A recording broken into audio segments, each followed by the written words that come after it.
예수님 이름으로 기도하옵나이다. 아멘. 새해에도 주님의 은혜가 여러분에게 임하기를 축복합니다. 새해가 되면은 마음을 새롭게 하고 또 계획도 세우고 이렇게 살아야지 결심하기도 하죠. 아무런 계획도 또 결심도 없으면은 아무런 일들이 일어나지 않습니다. 새해가 되었으니까 어떤 꿈과 계획을 가질 수 있는 여러분 되기를 원합니다. 세상의 사람들은 새해가 되면은 몇 가지 꿈을 꾸는데 그 가운데 하나가 또 건강을 좀 살펴야 되겠다. 올해 좀 살을 좀 빼야 되겠다.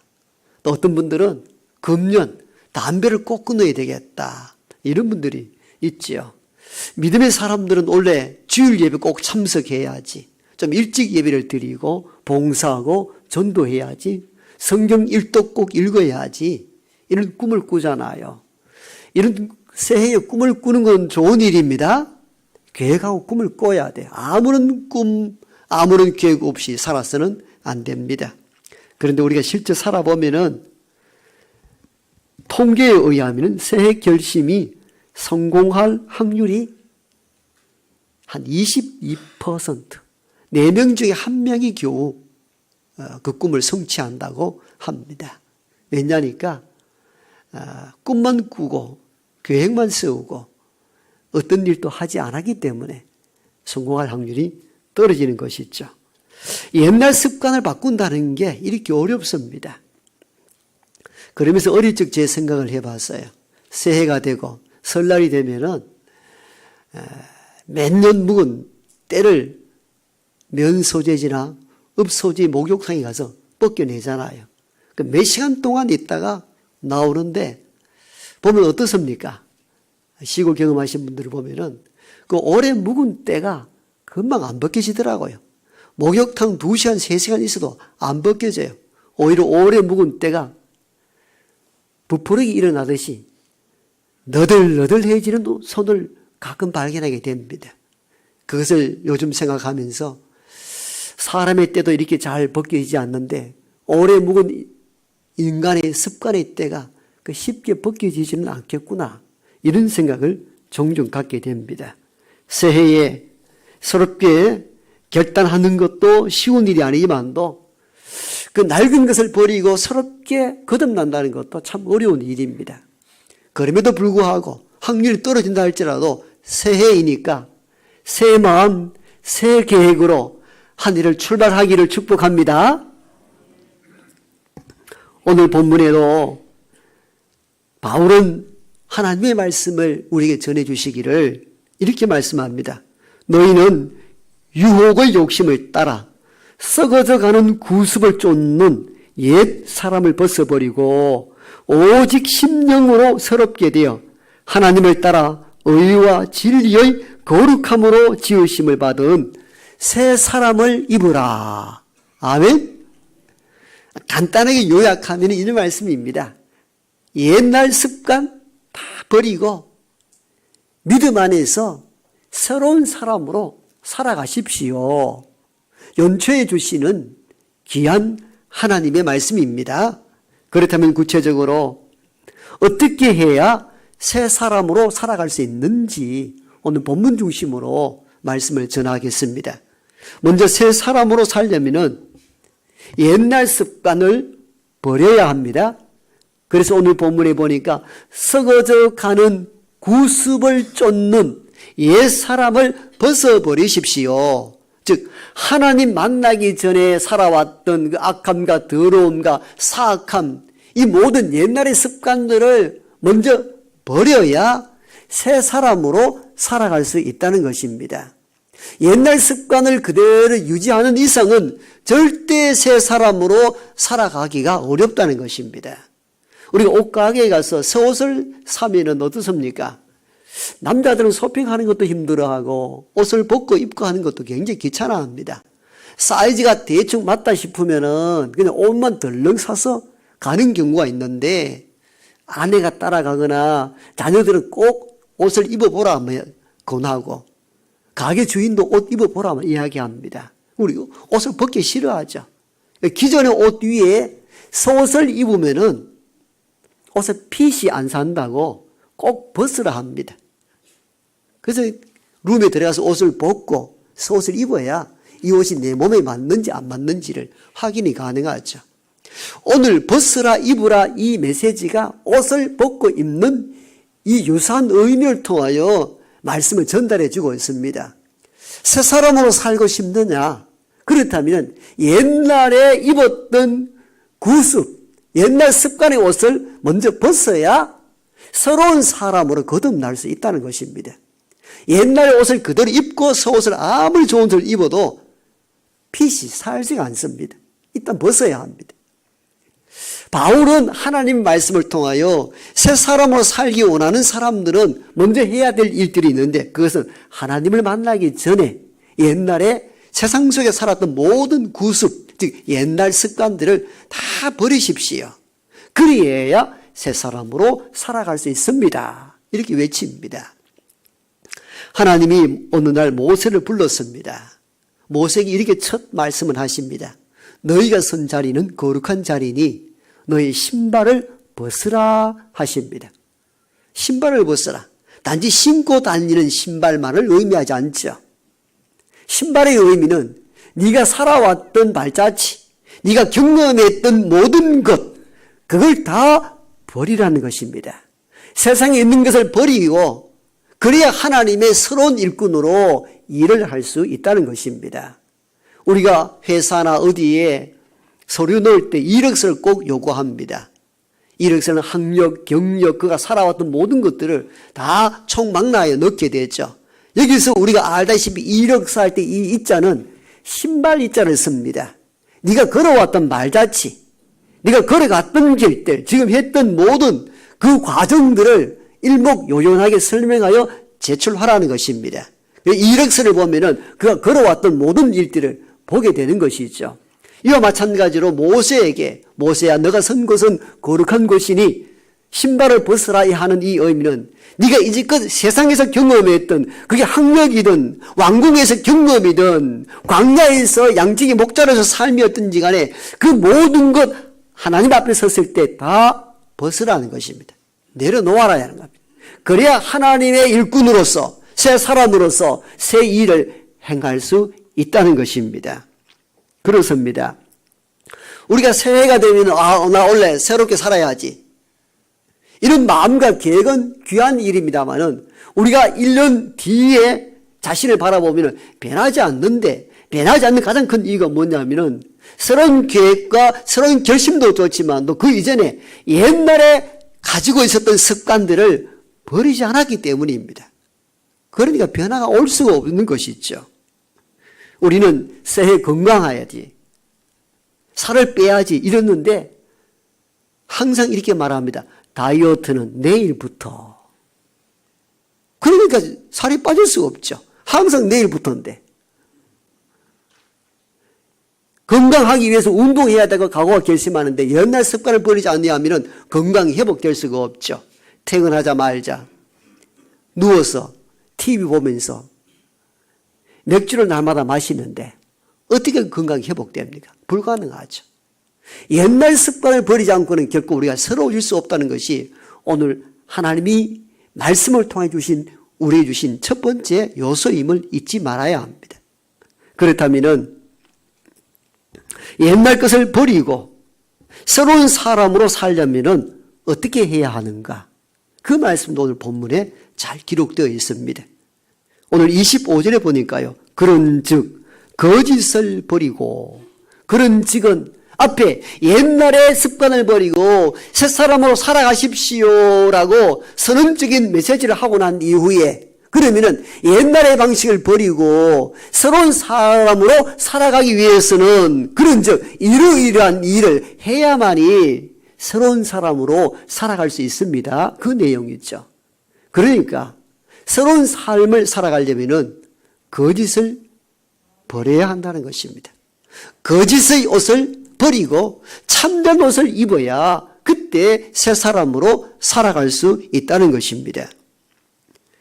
그 첫 번째 버려야 될 옛날 구습을 거짓으로 두고 있다는 사실을 우리가 눈여겨볼 필요가 있습니다. 왜냐하면 인간의 타락과 범죄는 악한 마귀의 거짓으로부터 출발했기 때문입니다.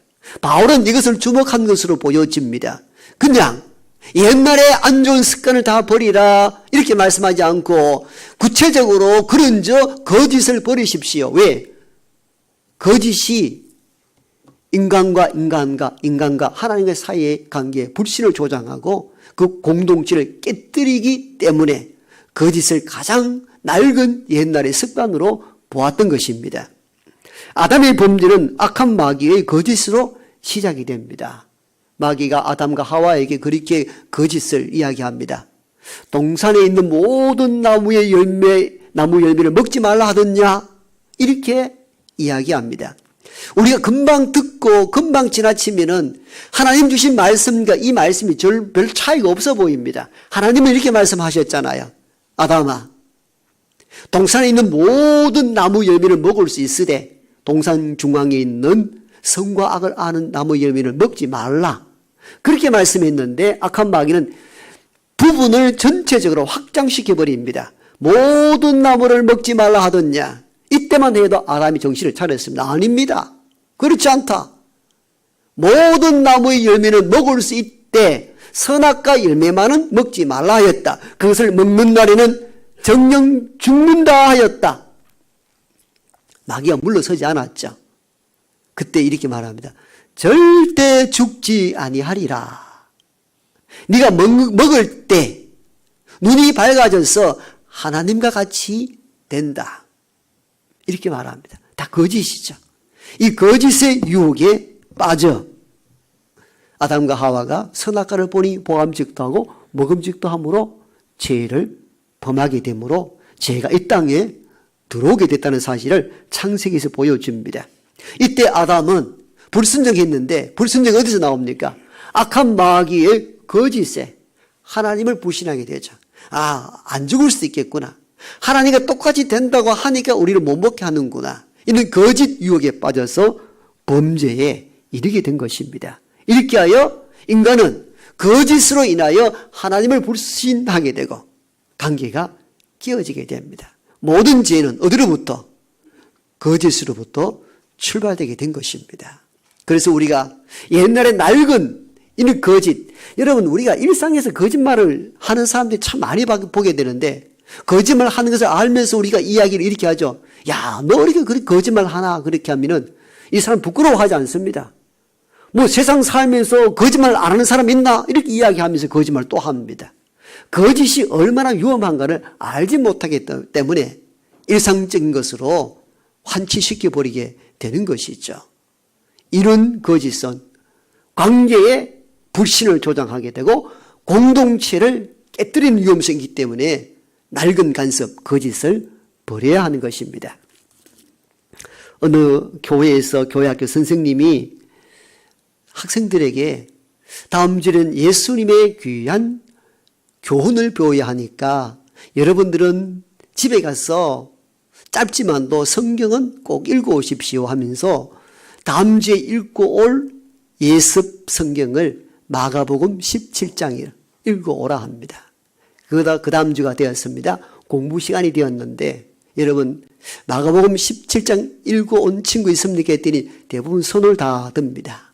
그때 선생님이 이렇게 말합니다. 참 이상합니다, 여러분. 마가복음은 16장밖에 없는데 어떻게 17장을 읽으셨습니까? 그러나 오늘 중요한 교훈을 배우게 될 것입니다. 오늘은 거짓말에 대하여 배우게 될 것입니다.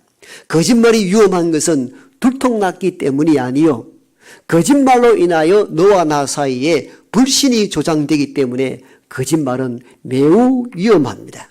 여러분 인생을 살아가면서 크고 작은 거짓말 앞에 놓일 때마다 거짓이 얼마나 위험한가를 깨달는 여러분 되기를 원합니다. 그럴 때 아이들 조용히 듣더라는 것이죠. 그렇습니다. 여러분들 가장 위험한 것이 뭐냐면은 거짓입니다. 거짓을 통해서 서로 믿지 못하게 되고 믿지 못함으로 그 공동체가 위기를 불러오기 때문에 가장 좋지 않는 옛날의 습관들입니다. 거짓을 버리고 참된 옷을 입는 올 한 해가 되기를 축복합니다. 두 번째 바울은 어떻게 하면 새 사람으로 살아갈 수 있는가에 대해서 말씀하기를 새 사람으로 살려면은 분을 버려야 한다. 분노, 화를 버려야 한다 말씀합니다.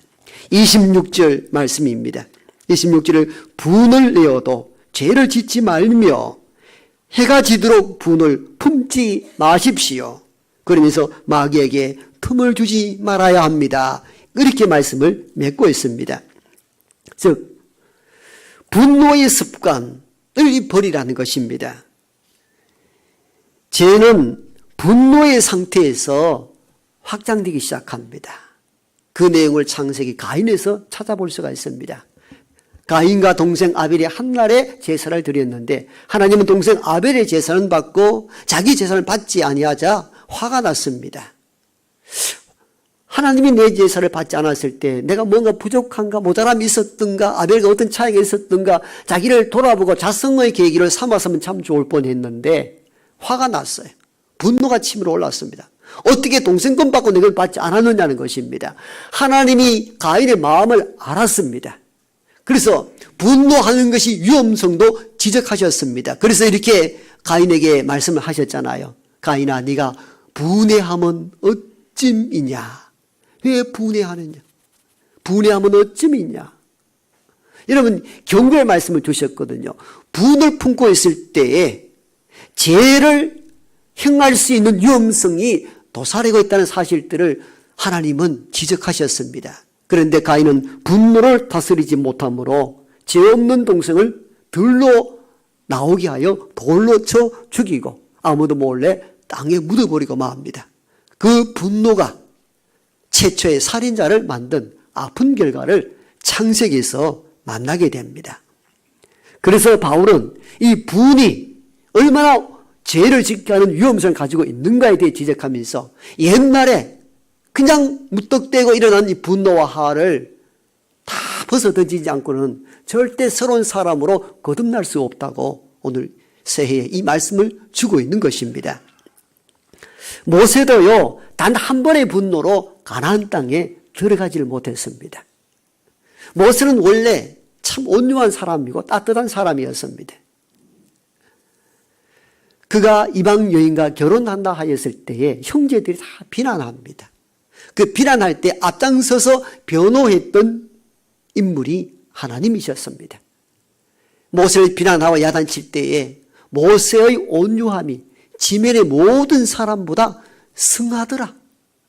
모세보다 더 따뜻하고 온유한 사람이 이 세상에 없다. 그렇게 변호해 주었을 정도로 모세는 따뜻한 마음을 가진 온유한 사람이었는데 어느 한날은 이 분노를 터뜨리고 맙니다.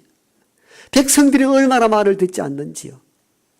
출애굽하고 홍해바다를 건넜을 때만 해도 하나님을 높이고 모세를 칭송하더니 조금 가다가 마라에서 물을 마셨는데 너무 쓴물이라 쓴물 마셨다고 야단 내잖아요. 그 쓴물을 단물을 바꾸어서 하나님이 먹도록 하시고 광야길 지날 때마다 먹을 것도 없다고 야단날 때에 만나와 메추라기를 통하여 그들의 배를 채워줬으나 그걸 먹고 감사하는 것이 아니라 우리가 애굽에 있었을 때는 파도 먹고 양파도 먹고 마늘도 먹었는데 날마다 이 빵과 마른 빵과 메추라기를 어떻게 우리가 살아갈 수 있느냐고 원망불평했던 인물들이 백성들이었습니다. 이 많은 백성을 이끌어 가려니까 속이 얼마나 상하는지 그래도 하나님이 인정할 정도로 따뜻한 마음 온유한 심령으로 그들을 잘 이끌어 갔는데 한날 이게 폭발하게 된 겁니다. 또 물이 없다고 하나님 원망하고 모세를 돌로 쳐 죽이려 하는데 모세가 그때 항변을 합니다. 하나님, 내가 이들을 낳았습니까? 도저히 내가 견딜 수 없습니다. 뭘 좀 어떻게 해 주십시오. 했더니 하나님께서 즉각 응답 주십니다. 돌반석을 명하여 물을 내라 하는데 모세가 너무 화가 나가지고 막대기로 두드려 버린 거예요. 하나님 말씀은 뭐예요? 말씀을 명하여 물을 내라 했는데 모세는 지팡이를 두드려서 물을 낸 거예요. 모세, 너는 내 말씀에 순종치 않음으로 말미암아 너는 젖과 꿀이 흐르는 땅 가나안 땅으로 들어가지 못하리라. 이 하나의 사건으로 인하여 가나안 땅에 들어가지 못했던 비극적 인물이 모세입니다. 40년 그 기나긴 세월을 참고 참아왔잖아요. 그래서 느보 산에서 마지막 가나안 땅을 향하여 평지를 바라보는데 얼마나 기름진 땅이, 얼마나 가고 싶은 땅입니까? 그래서 마지막 호소합니다. 하나님이여, 나로 하여금 저 땅에 한번 들어갈 수 있도록 허락해 달라 했을 때 하나님은 끝내 거절하십니다. 그 하나의 분노로 인해서 가나안 땅에 들어가지 못했던 인물이 모세였습니다. 인간적으로 보면은 참 너무 안타깝고 하나님 매정해 보이는데 왜 이렇게 엄하게 단 한 번의 분노의 사건으로 그를 가나안 땅에 들어가지 못하게 하셨는가를 이해하셔야 됩니다. 분노는 자신과 공동체의 파멸을 가져올 수 있다고 봤기 때문입니다. 그래서 엄히 다스렸던 이유가 거기 있었던 것입니다. 그래서 오늘 바울은 하나님 말씀 전하기를 분노를 버려라. 혹시 분을 갖고 있다 할지라도 해가 지기 전에 다 없애라. 왜? 마음의 분노가 쌓여 오랫동안 지체되어 있을 때는 어떤 현상이 일어났는가? 그것이 언젠가 폭발할 수 있다고 본 거죠.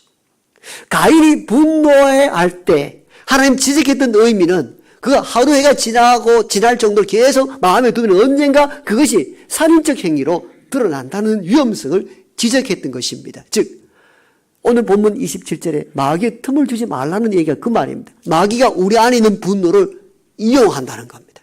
악용하여서 우리를 파멸에 이르게 하기 때문에 마귀에게 틈을 주지 마십시오. 이 말씀은 네가 해가 지도록 계속하여 분노를 품고 있을 때 악한 마귀가 이 바보야, 너 그런 일을 당하고도 가만히 있느냐, 분노를 일으켜서 모두를 파멸하게 할 수 있기 때문에 바울은 하나님 말씀을 전하기를 혹시 분노를 품을 수 있다. 그러나 해가 지기 전에 없애라는 이유가 바로 여기 있습니다. 왜? 마귀에게 틈을 줄 수 있기 때문입니다.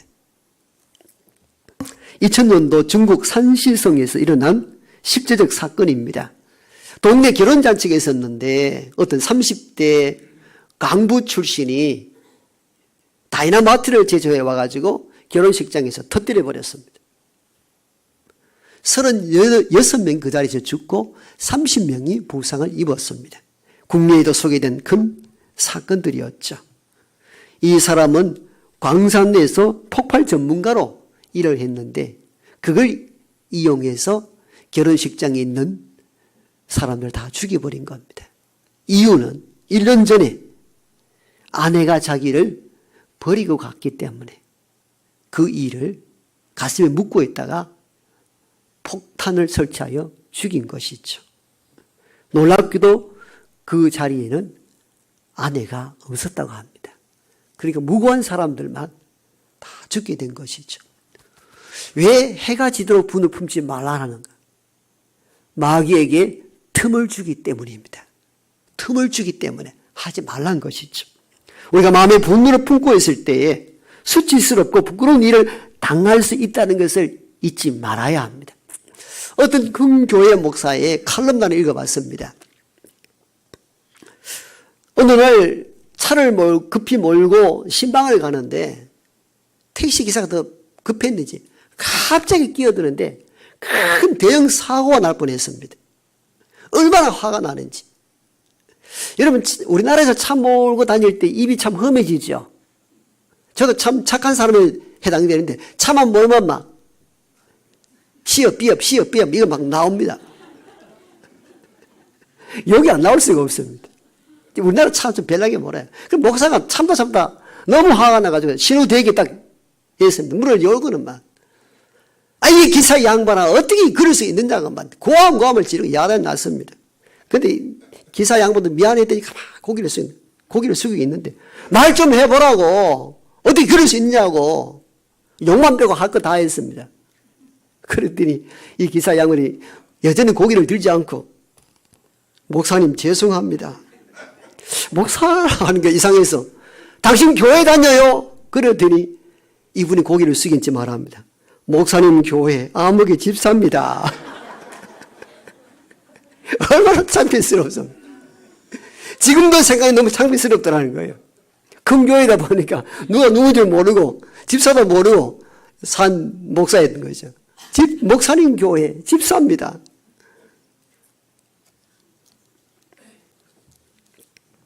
어제 사계 남성교연합 조창기도회가 우리 교회에서 있었는데 격려사로 오신 동모회 노회장님 목사님이 이런 여담을 하시더라고요. 어디 가서 좋은 글을 봤는데 이런 내용이더라는 거예요.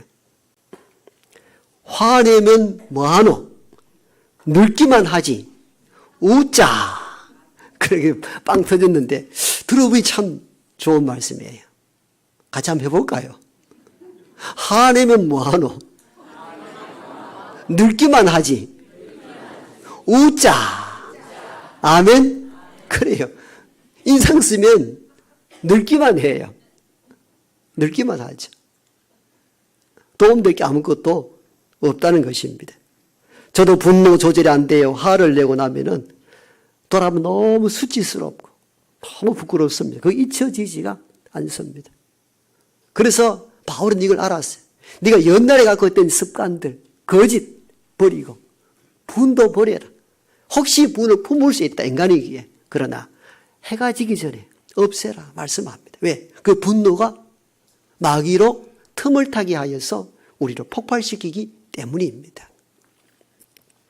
성 스테파노 성자는 분노는 남을 해치는 벌과 같아. 날아다니는 벌이 있죠. 벌과 같아. 벌은 자기에게 덤비는 이에게 화를 내어 침을 쏩니다. 상대에 피해를 입히지만도 더 큰 피해는 누구에게 옵니까? 자신에게 옵니다. 벌은 침을 쏘는 순간 죽습니다. 삶의 끝입니다. 그래서 성 스테파노는 이 분노는 벌과 같다는 이 메시지를 우리에게 주고 있습니다. 분노는 상대만 죽이는 것이 아니고 자신을 먼저 죽이기 때문에 위험하다는 것입니다. 대한신경정신의학과 협회에서 내놓은 분노 조절 방법입니다. 제가 이 글을 읽다가 참 먼저 알았으면 좋을 뻔했다는 내용들이 다수 있습니다. 아는 내용들도 많습니다. 우리가 분노 조절이 잘 안 될 때가 있잖아요. 분노 조절 방법 중에 하나가 숫자를 세기. 막 읽고 올 때 한 10가지를 세어보라는 겁니다. 그러다 보면 조금 가라앉을 수 있다는 거죠. 두 번째는 분노에 반응하는 방법 바꾸기. 분노에 방법하는 방법을 한번 바꿔보라는 거죠. 세 번째가 진정된 후에 분노를 표현하기.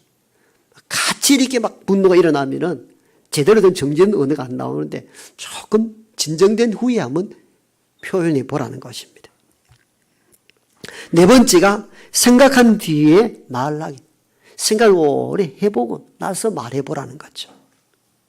그 다음에 구체적으로 표현하기. 진정된 후에 내가 왜 섭섭했는지, 내가 왜 화가 났는지 구체적으로 말해보는 것도 도움이 된다고 합니다. 이렇게 해보는 거죠. 우리가 갑자기 부부끼리 막 싸우고 이렇게 하면 어떻습니까? 구체적으로 표현이 안 되죠. 구체적 표현이 안 되고 10년, 20년 전에 섭섭했던 이야기가 그때 막 튀어나오잖아요. 그거 왜 지금 이야기하느냐고 말이야. 그렇게 또 싸우잖아요. 본질은 어디 가고 없습니다. 요즘은 이제 다 이렇게 차마다 캠이 있어가지고 다 지키지만 옛날에는 그냥 막 싸웠잖아요. 한창 싸우다가는 교통사고 본질보다 나이가 어떻게 됩니까? 어디 젊은 자식이 이래가. 나이 먹으면 다 하냐. 또 이래가 또 나이가 또 싸운단 말이죠. 주제와 상관없이 막 싸웁니다. 그 구체적으로 표현해 보라. 이렇게 우리에게 조언을 합니다. 그 다음에 여섯 번째가 가능한 해결책을 확인하기. 왜 내가 화가 났는지 분석해 보라는 겁니다. 그 다음에 운동하기. 분노가 많이 일어날 때는 싸우지 말고 신청 가서 달리세요. 운동장 가서 달리면은 많이 조절이 된다고 합니다. 이게 굉장히 중요한 대목들입니다. 그 다음에 자리를 피하기. 분노가 너무 일어나다 싶으면 조금 피하는 지혜도 있어야 됩니다. 끝까지 남아서 싸우려 할 때에 주로 교인들 중에 눈티가 방티되어 온 사람들은 끝까지 남아서 싸운 사람들입니다. 자리를 피하는 지혜도 중요합니다. 그 다음에 나 이 대목 보고 좀 놀랐는데 화가 대단히 날 때 거울을 보라 이렇게 이야기합니다. 우리가 주로 거울은 언제 봅니까? 치장하고 이쁠 때 보는데 화가 날 때 거울을 본 일이 있습니까? 아마 화가 날 때 여러분 거울을 보면은 여러분 앞에 마귀가 한 명 있을 겁니다. 틀림없습니다. 거울을 한번 보라는 거울. 이게 참 중요한 내용. 내가 얼마나 험상궂게 생겼는지를 거울을 한번 보라는 거죠. 10번째가 도움 청각인데 이는 전문가, 상담가에게 한번 의뢰해보는 것도 도움이 된다는 거예요. 왜? 3자적 입장에서 자기를 객관화시키는 작업들. 이게 참 필요하다고 말하는데 이는 전문가들의 소견이고 믿음의 사람들은 성령의 도움을 입고 하나님의 말씀을 붙잡고 사는 것입니다. 잠언에 보면요. 분을 쉽게 내는 자는 다툼을 일으켜도 노하기를 더디하는 자는 시비를 그치게 하느니라. 잠언 15장 18절 말씀입니다. 노하기를 더디하는 자는 용사보다 나았고 자기 마음을 다스리는 자는 성을 빼앗은 자보다 나으니라. 잠언 16장 32절 말씀입니다. 새해가 시작이 되었습니다. 서로 마음 먹고 계획 세우고 결단해야 됩니다. 아무런 계획, 아무런 결심 없이 그냥 가면은 한 해가 또 반복됩니다. 결심을 연초에 단단히 해야 됩니다. 서른 사람으로 살아갈 결심을 할 수 있는 저와 여러분 되기 원합니다. 다툼 서로 살아봐야지. 신앙도 서럽게 해봐야지. 그런데 서럽게 살려고 하는 저와 여러분들 먼저 해야 될 일들은 구습을 쫓는 옛 사람을 벗어야 합니다. 솥을 입으려면 옛 옷을 벗어 던져야 되지. 옛날 하나님 믿기 이전에 갖고 있었던 삶의 패턴들, 습관들, 거짓, 다 버려야 합니다. 이것부터 벗고 말씀 안에서 새 사람으로 살아가는 우리 모두가 되기를 축복합니다.